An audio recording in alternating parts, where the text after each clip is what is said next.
합당한 삶, 부르심에 합당한 삶이란 제목으로 하나님 말씀 전하겠습니다. 지난주에 어떤 TV 프로그램을 보는데 그 배두나 씨라고 여배우 있는데 나오시더라고요. 좀 관심 있게 좀 지켜봤는데, 왜냐하면 제가 군에 있을 때 저희 부대에 배두나 씨 오빠가 같이 있었어요. 그 배두환. 지금 생각해도 굉장히 따뜻하고요. 좋은 선임병이었습니다. 이제 후임병들 상담도 잘해주고 자상하고 이렇게 따뜻하게 품어주고 그러면서 재밌고. 근데 프로그램을 보다 보니까 배두나 씨도 그렇더라고요. 굉장히 헐리우드 진출에 성공한 배우잖아요. 자랑할 게 많아요. 그럼에도 불구하고 굉장히 겸손하게 얘기를 하더라고요. 자랑할 게 많다는 게 그런 얘기도 이렇게 아주 겸손하게 잘 하더라고요. 굉장히 유명 브랜드 전속 모델인데 해외 나가면 그 브랜드에서 이제 차가 공항으로 픽업을 온대요. 그리고 호텔 스위트룸으로 안내를 해주고, 이제 문 열고 들어가면 전속 배우 기분 좋으라고 이제 꽃다발하고 그 명품 백이 이렇게 놓여 있다. 그런데 그런 얘기도 굉장히 겸손하게 잘 하는 모습. 또 배우로서 자부심도 있고 또 배우고 싶어하는 열정도 있고, 그런 모습 보면서 TV 프로그램을 보면서 이렇게 마음이 따뜻해지더라고요. 그러면서 그런 생각이 들었습니다. 저 배우는 참 배우하길 잘했다. 그리고 배우하면서 잘 만났다. 그리고 또 그 일을 자기한테 맞으니까 기쁘게 할 수 있고 또 배우려는 열정도 있고 참 배우 같다라는 생각을 해봤는데요. 오늘 본문에도 사도가 나오죠. 바울. 배우랑은 비교할 수 없을 정도로의 큰 사명감, 부르심에 확신한 소명, 그곳으로 똘똘 뭉쳐있던 사람이 바로 사도 바울입니다. 로마서를 사도 바울이 쓰는데요. 오늘 본문은 서두에 해당하는데, 이 본문을 보면 부르심에 합당한 삶의 원리, 또 오늘 우리도 하나님 부르셨잖아요. 부르심에 합당한 삶을 어떻게 살 것인가, 그 해답을 이 바울이 잘 주고 있습니다. 하나님 손에 평생 붙들려 산 사람 바울, 처음과 끝이 동일한 삶을 산 사람, 그 강력한 능력 어디서 오는가? 부르심에 합당한 삶의 원리인데요. 첫 번째로 바울은 명확한 자기 이해를 가지고 있었습니다. 명확한 자기 이해. 오늘 말씀 1절인데요. 예수 그리스도의 종 바울은 사도로 부르심을 받아 하나님의 복음을 위하여 택정함을 입었으니. 바울은 자신을 아직 잘 모르는 이 로마 교회 교인들에게 자신이 누구인지 잘 설명해 줍니다. 특징적인 것은 정체성이 뚜렷해요. 자기가 누구인지, 자신이 누구인지 잘 알지 못하는 사람들에게 자신이 어떤 사람인지 잘 말해주고 있습니다. 이것은 자기가 자기 자신이 어떤 사람인지를 잘 이해할 때 가능한 거거든요. 바울이 그것을 하고 있습니다. 얼만큼 잘 이해했는가, 자기가 누구인지 바울이 사용한 표현을 보면 알 수 있는데, 사실 이게 본문의 주제입니다. 오늘 말씀의 주제인데요. 세 가지로 자신을 표현하는데요. 첫 번째는 종, 사도, 그리고 복음을 위해 택함 받은 사람, 줄여서 택자라고 할 수 있겠죠. 종, 사도, 택자. 종이죠. 첫 번째 종, 하나씩 살펴보면 종은 노예입니다. 어떤 교수님은 이 번역을 좀 바꿔야 된대요. 종 그러면, 주의 종 그러면 왠지 높은 뉘앙스가 느껴지죠. 주의 종이 오셨습니다. 바꿔서 노예, 원어상도 노예가 가깝죠. 주의 종. 굳이 종이라고 한다면 노예라고 하는 게 더 맞겠죠. 노예는 가장 큰 특징이 두 가지죠. 자유가 없다는 것, 그리고 주인을 모시고 있다는 것. 자유가 없다는 것, 주인을 모시고 있다는 것. 자유가 소중한데 자유가 없어지면 그 자유가 얼마나 소중한지 알게 되잖아요.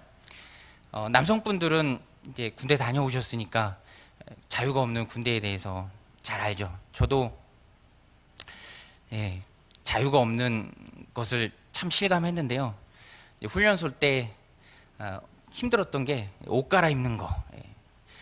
원하는 곳에 원하는 장소에서 또 정해진 곳이죠. 정해진 곳에 정해진 장소에서 정해진 옷을 입고 있어야 되는데 옷 갈아입는 게 참 힘들더라고요. 좀 듣다 보면 지루하실 수도 있는데 제가 잠깐 소개를 해드리면 체육복을 입고 자잖아요.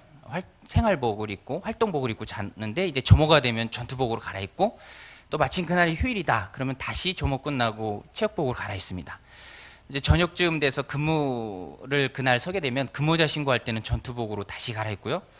이제 그거 끝나고 들어오면 다시 체육복으로 갈아입고 그리고 저녁 점호 때 되면은 다시 전투복으로 갈아입고 저녁 끝나면 체육복 입고 자다가 근무 서면 다시 전투복으로 갈아입고 돌아오면 다시 체육복으로 갈아입고 지루하시죠?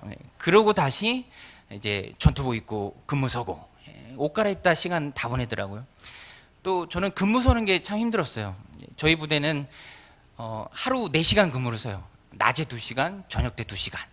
낮 시간은 좀 괜찮은데 저녁 2시간은 뭐 위병소나 탄약고 이렇게 총 돌고 근무 서는데 잠을 못 자니까 힘들어요. 잠을 못 자니까.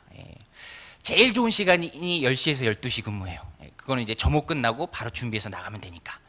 근데 제일 힘든 시간은 이제 뭐 한 밤중에 일어나서 2시간 근무 서고 다시 오고 추울 땐 추워서 힘들고 또 더울 땐 더워서 힘들고 자유가 없는 그곳. 그러나 이제 나오면 이제 자유를 알게 되죠. 그런데 종이라는 게 노예라는 게 그렇다는 거예요. 자유가 없죠. 주인을 모시고 있기 때문에 나의 필요보다는 항상 주님의 필요가 우선하고 주인의 필요가 먼저이기 때문에 언제든지 부르면 와야 되는 그런 노예. 이제 바울은 이것을 잘 알고 있었습니다. 두 번째 사도인데요. 사도도 마찬가지입니다. 의미상으로는 보냄을 받은 자라는 뜻이에요. 보냄을 받은 자. 누가 어디로 보내죠? 누가 어디로 보냅니까? 주님이 원하시는 곳으로 보냅니다. 그래서 보냄을 받은 자 사도. 주님이 보내시고 주님이 가기를 원하시는 그곳으로 보냄을 받은 사람 바울. 그래서 바울은 자신이 사도임을 항상 강하게 주장했습니다. 다른 것은 좀 물러설지언정 사도권에 대해서 도전할 때는 정면 돌파했어요. 고린도 교회와 사도권 문제가 있을 때도 야, 내가 다른 사람한테는 사도가 아니어도 너희들에게는 내가 사도다. 바울이 왜 그랬을까? 사도가 가지는 권세에 대한 욕심이 있었을까? 그런 게 절대 아니죠. 읽어보면 알 수 있습니다. 바울이 사도권을 강하게 주장한 이유는 자신의 사도권이 무너지는 순간 자신이 그 교회를 책임질 수 없기 때문에 그래요. 교회가 다 도미노처럼 무너지기 때문에 바울은 사도권을 강하게 주장했습니다. 책임을 다하기 위해서 그랬다는 거예요. 책임을 다하기 위해서. 맡겨진 것에 책임을 다하기 위해서. 저도 가정에서 가장이죠. 가장인 것을 자주 얘기합니다. 내가 이 집의 가장이다. 복종해라. 순종해라. 라고 얘기하면 권위주의다. 막 이렇게 오해를 하는데 제 마음은 그게 아니에요. 무슨 마음이냐면 책임을 다하고자 하는 마음. 왜냐하면 사람의 마음이 그렇잖아요. 자꾸 흔들기도 하고 회피하고 싶기도 하고 그래서 나 자신을 다 잡는 것. 가장이다. 내가 책임지겠다. 내가 나만 믿고 따라와. 그런 마음이죠. 지난주에도 이제 사무실에 있는데 아내가 다급하게 전화를 하더라고요. 그 막내가 안방에 들어가서 열쇠도 안방에 있는데 들어가서 문을 잠갔대요. 이제 문이 안 열리고 그 얼마나 당황스럽겠어요. 문 사이에 두고 두 모녀가 제가 또 가장인데 가만히 있을 수 있겠습니까? 빨리 119에 신고를 하라고 하고 저도 빛의 속도로 집에 왔는데 119가 오면 분명히 문을 부술 것 같아요. 그래서 마침 저희 집이 3층이어서 베란다로 나가서 보니까 떨어져도 안 죽겠더라고요. 그래서 살짝 안방 베란다로 매달려서 마침 문도 열려 있고 들어가니까 애가 있더라고요. 즐겁게 놀면서 문 잠궈 놓고 그리고 이제 안에서 문을 열고 봐라 이게 가장이다. 내가 살렸다. 어깨 우쭐해서 가장이죠, 가장. 바울도 항상 자기가 사도임을 주장했습니다. 사도권을 주장한 게 아니라 책임을 다하기 위해서 그랬어요. 그리고 마지막으로 보면은 바울은 자신을 복음 전하는 사람으로 알았습니다. 복음을 위해 택정함을 입은 사람. 정말로 하나님은 바울을 복음을 위해서 선택한 그릇으로 삼았습니다. 사도행전 9장 15절에 보면 그렇게 말씀하시죠. 주께서 이르시되 가라, 이 사람은 내 이름을 이방인과 임금들과 이스라엘 자손들에게 전하기 위하여 택한 나의 그릇이라. 하나님께서 바울을 사도로 부르셨고요, 자유를 빼앗으셨고요, 그리고 그 이유는 복음을 전하게 하기 위해서였습니다. 이방인을 위하여 택한 하나님의 그릇이죠. 복음이 무엇입니까? 복음. 복음. 발음을 잘해야죠. 복음이 아니라 복음. 복된 소리, 기쁜 소식. 내년에 월급이 7% 오른대. 누군가에게 이런 소식이 전해지면 그 사람에게 있어서는 큰 복음이죠. 또 뭐 과장으로 진급했대, 승진했대. 그러면 그것도 듣는 이에게는 굉장히 큰 복음일 것입니다. 굿뉴스잖아요. 좋은 소식이잖아요. 그런데 그런 일상적인, 일시적인 것들하고는 비교할 수 없는 네 영혼이 구원받았대, 네 영혼이 예수 그리스도를 믿음으로 천국 백성이 된대, 죄를 지어서 마땅히 죽어야 되는데 너 대신 예수님이 죽어줬대, 너는 죽지 않아도 된대. 이게 큰 복음이죠. 모르는 사람들에게 이 소식을 전할 하나님의 그릇으로 하나님께서 바울을 복음을 위해 택한 자로 삼아주셨습니다. 바울은 그 일을 위해서 충성을 다했죠. 왜? 복음의 가치는 생명을 살리는 일이잖아요. 죽은 영혼을 살리는 일입니다. 너무너무 귀하고 너무너무 소중한 일이죠. 인생의 목적이 하나님 영광인데 죽은 영혼을 하나님께로 이끄는 것보다, 살려내는 것보다 더 큰, 또 더 소중한 일이 어디 있겠습니까? 그래서 바울은 목숨을 아끼지 않고 복음을 전했어요. 사도행전 20장 24절에 보면 바울이 그렇게 고백하죠. 내가 달려갈 길과 주 예수께 받은 사명, 곧 하나님의 은혜의 복음을 증언하는 일을 마치려 하면은 나의 생명조차 조금도 귀한 것으로 여기지 아니하노라. 복음 전하는 그릇으로서의 분명한 정체성, 나는 택함 받은 사람이다, 사도다, 그리스도의 노예다, 분명했기 때문에 그 목적되는 복음 열심히 전했습니다. 목숨 걸고 전했죠. 오늘 이 고백이 저와 여러분들 가운데도 있으시길 바랍니다. 자신이 누구인지를 아는 게 왜 중요한가요? 자기가 누구인지를 잘 이해하는 게 왜 중요합니까? 자신을 다잡게 된다는 거예요. 경거망동하지 않게 됩니다. 사람은 어느 때곤 마음의 교만이 불쑥불쑥 나옵니다. 그럴 때 정체성이 분명하다면 자신을 스스로 다그치고 바로 잡을 수 있습니다. 이러면 안 되지. 나는 노예야. 어디서 목에 힘을 줘, 어깨에 힘을 줘. 나는 사도야. 주님이 원하는 곳으로 가야 돼. 복음을 위해 일해야지 라고 스스로를 다잡게 됩니다. 하나님은 주인이시고요, 우리는 종입니다. 보내시는 분은 하나님이시고요, 우리는 가야 할 사람들이고요. 주님이 주인이시고 우리는 노예이기 때문에 내 생명 이탈권, 내 모든 것 다 주님이 가지고 계시죠. 그래서 교만하면 안 되고 교만이 나올 수 없습니다. 하나님과 우리 사이에는 분명한 존재론적 서열이 존재합니다. 아담은 이걸 무시했죠. 마귀가 선악과 먹어봐. 창세기 3장 5절이죠. 너희가 그것을 먹는 날에는 너희 눈이 밝아져 하나님과 같이 되어 선악을 알 줄 하나님이 아심이라. 교만이죠, 교만. 결국 선악과를 먹고 말았습니다. 성경에 여러 예들이 나오는데 이스라엘의 초대왕 사울도 마찬가지입니다. 교만했죠. 자신의 신분을 망각하고 주제넘게 행동하다 망했습니다. 아무리 급하다고 제사장만 집례할 수 있는 그 예배를, 제사를 자기가 집례해버려요. 그거는 안 되거든요. 차라리 전쟁에 질지언정, 망해서 망할 길을 갈지언정, 그게 하나님의 뜻이지, 급하다고 사무엘 늦는다고 사무엘의 도덕적 책임이 아닙니다. 그건 사울의 명백한 교만이에요. 잘못입니다. 사무엘이 이렇게 얘기하죠. 13장 13절에 사무엘이 사울에게 이르되 왕이 망령 때에 행하였도다. 왕이 왕의 하나님 여호와께서 왕에게 내리신 명령을 지키지 아니하였도다. 그리하였다면, 명령을 지켰다면, 그리하였다면 여호와께서 이스라엘 위에 왕의 나라를 영원히 세우셨을 것이거늘. 안타깝지만 사울은요, 한 번에 망합니다. 원 스트라이크 아웃이에요. 교만. 반면에 요셉, 반대의 경우인데요, 자신의 신분과 정체성 분명히 이해하고 있었습니다. 철저히 깨닫고 있었어요. 몸에 배웠습니다. 자기가 누구인지, 신분이 무엇인지, 해야 할 일과 하지 말아야 할 일을 명확하게 구분하고 있었어요. 그랬더니 어떻게 됩니까? 큰 유혹 속에서도 이길 수 있더라. 창세기 39장 9절인데요. 보디발의 아내가 유혹할 때 딱 잘라 거절하죠. 이 집에는 나보다 큰 이가 없으며 주인이 아무것도 내게 금하지 아니하였어도 금한 것은 당신뿐이니 당신은 그의 아내임이라. 그런즉 내가 어찌 큰 악을 행하여 하나님께 득지하리까. 요셉은 알고 있었습니다. 이렇듯 하나님과의 관계 속에서 자기가 가지는 자신에 대한 명확한 이해, 이것이 바로 이를 망치는 것을 막아준다는 거예요. 곁길로 새고 망하는 인생길을 막아준다는 것입니다. 오늘 우리도 하나님과의 관계 속에서 분명한 자기 정체성을 가지고 있어야 합니다. 내가 누구인지. 우리는 성도죠. 거룩한 하나님의 백성입니다. 세상을 살아가지만 다른 사람들과 구별된 다른 사람들입니다. 그래서 삶이 달라야죠. 예수님께서 누가복음 5장에서 중풍병자를 고쳐주시는데요. 주목해 볼 만한 것은 고쳐주시면서 예수님께서 중풍병자에게 이렇게 말씀하세요. 내 죄사함을 받았다. 내 죄사함을 받았다.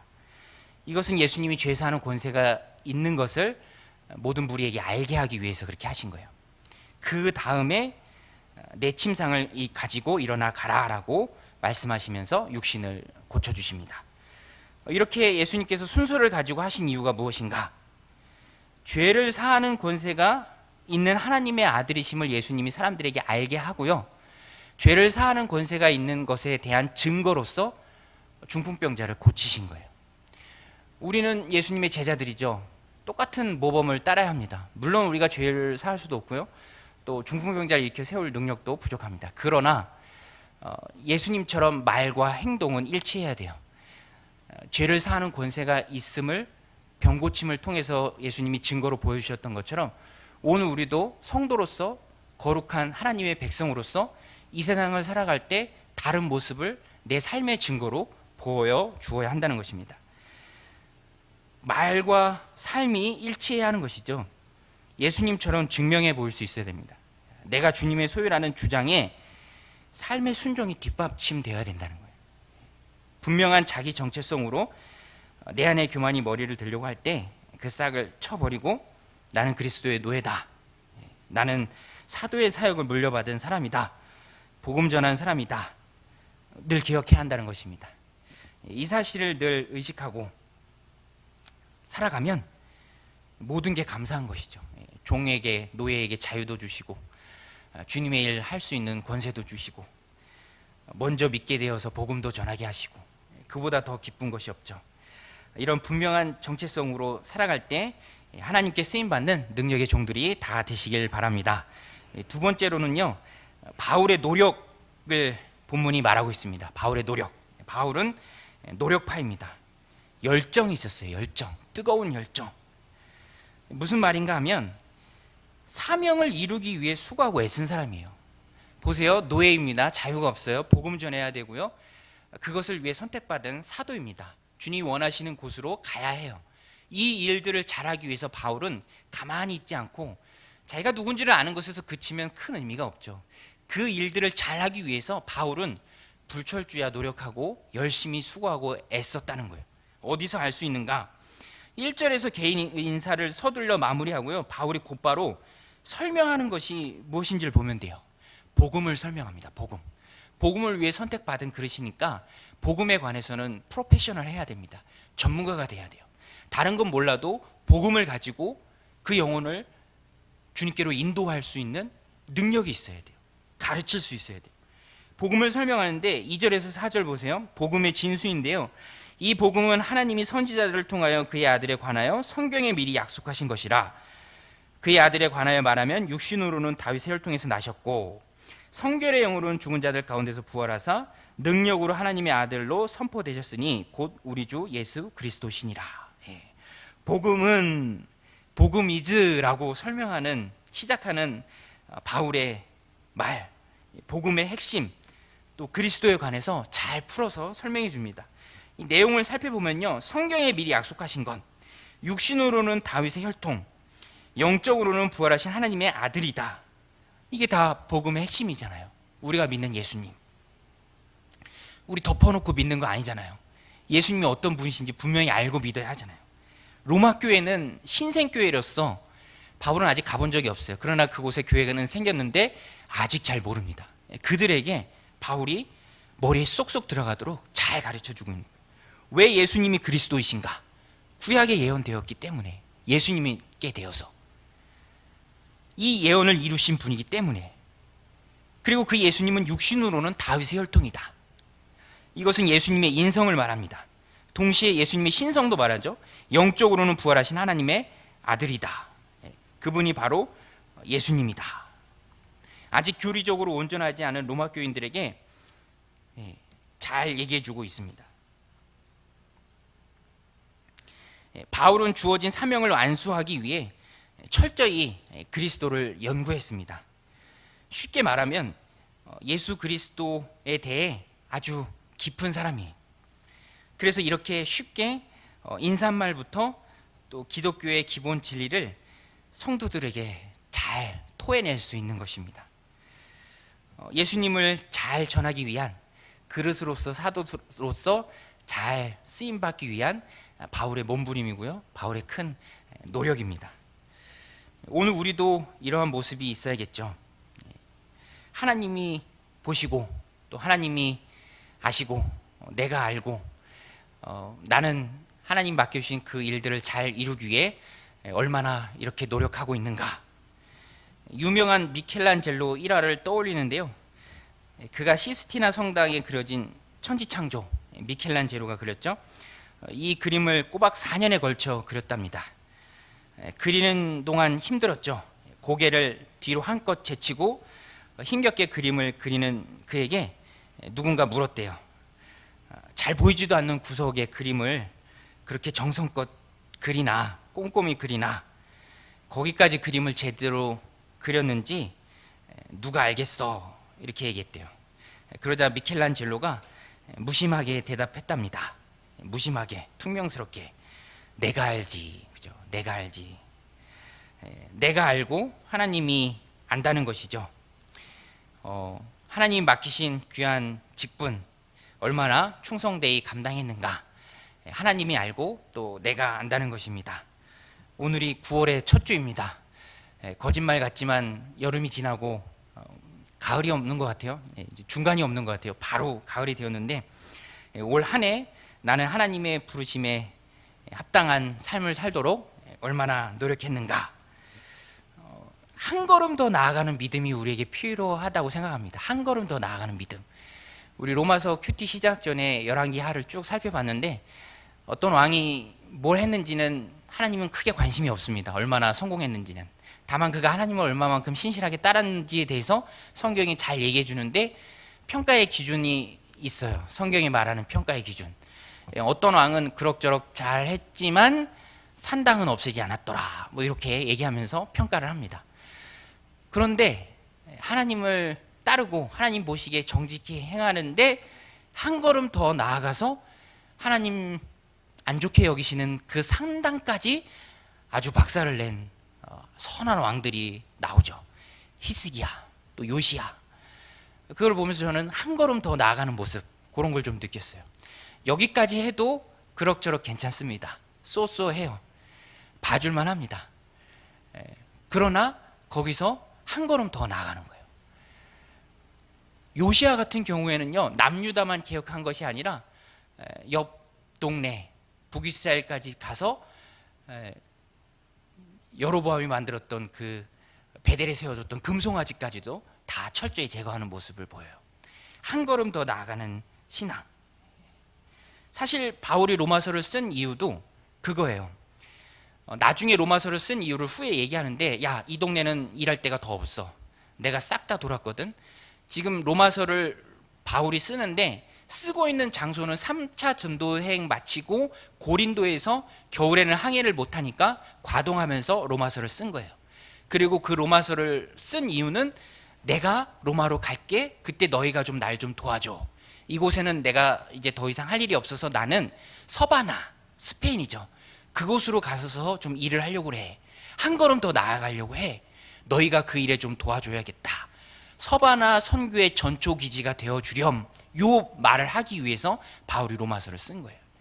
오늘 우리도 똑같습니다.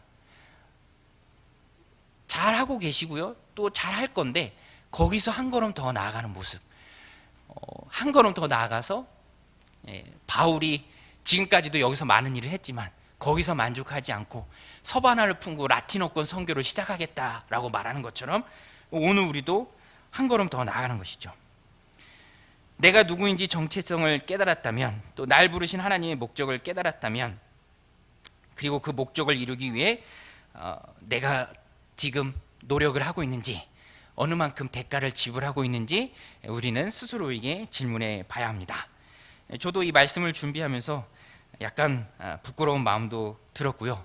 또 더 노력을 해야겠다. 저는 중등부를 맡고 있는데 중등부 아이들 수준으로 내려가도록, 이 아이들과 대화가 통하도록, 오늘도 그 아이들끼리 서로 친한 반도 있는데 참 서로 안 친한 반도 있어요.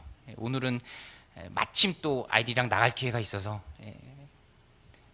한마디라도 아이들하고 더 나누려고, 저는 말하는 걸 좀 힘들어하는데 그 아이들하고 말하기 위해서 계속 밥 먹을 때 말하고, 또 요새 중등부 아이들은 커피숍도 잘 가요. 커피숍 가서 계속 저 혼자 얘기하고, 그러나 아이들은 핸드폰만 보고 있고, 힘들지만 제 마음 가운데 무슨 마음이 들었냐면, 그래도 하나님은 내 이런 노력을 좀 귀하게 여겨 보실 것이다.